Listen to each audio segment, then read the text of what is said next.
My younger son, at his secondary school, they've asked me to have him tested for asthma. It's definitely the impact of the mould. There are far too many homes that don't meet decent standards, that are simply not fit for habitation at the moment. Does somebody in here have to lose their life somehow for them to listen? Since the coroner's report confirmed that 2-year-old Awaab Ishak from Rochdale died after prolonged exposure to mould and damp in his family's social home, there has been public and political outcry. Sadly, the conditions he was subjected to are by no means rare. We're in Westminster to meet mother of 4, Andy. Her flat here is plagued by black mould and damp.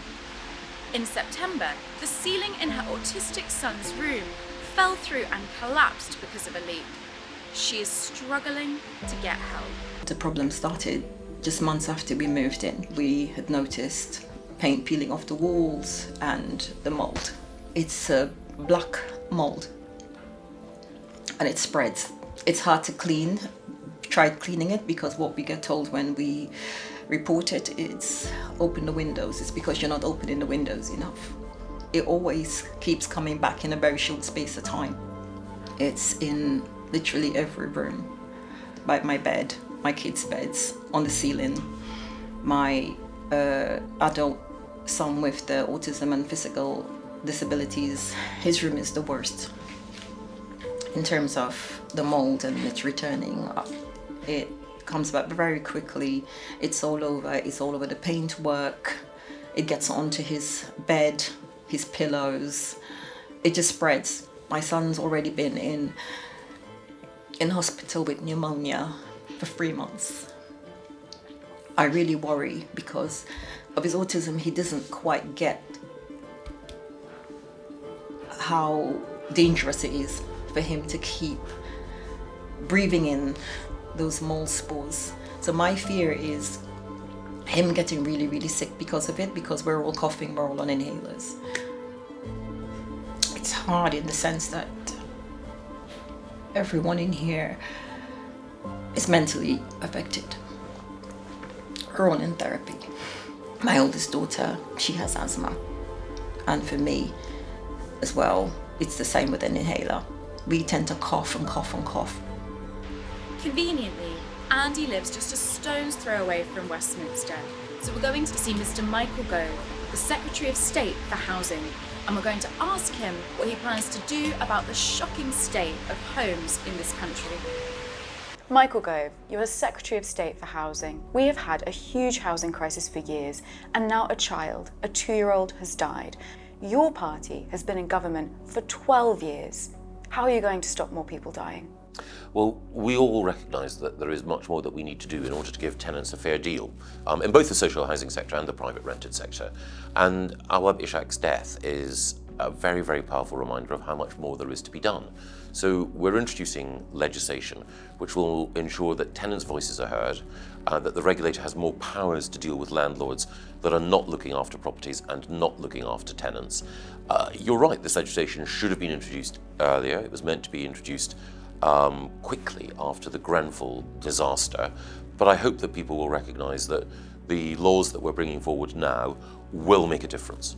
When a social landlord does not take their tenants' complaints about poor conditions seriously, as we saw in the case of Rochdale Boroughwide Housing and Awaab Ishak's family, what is your plan? What sanctions are you going to impose? What are you going to do to make them take notice?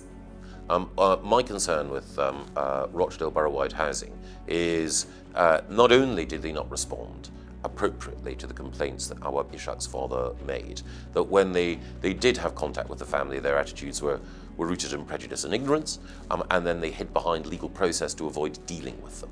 And then when they were confronted with the consequences of their failure, they refused properly to acknowledge that. That's just not good enough. So one of the things that I'm saying to them and to other housing associations that are not doing a good job is the government money that we have available that helps to support your work, we are not going to provide you with the money that you expected if you fail to uphold decent standards. Your first responsibility is to your tenants to make sure that they're in decent conditions, so there will be direct financial sanctions until and unless you up your game. Well, not only tough talk, but I hope tough sanctions that will bite in order to get them to appreciate the scale and the nature of their responsibilities.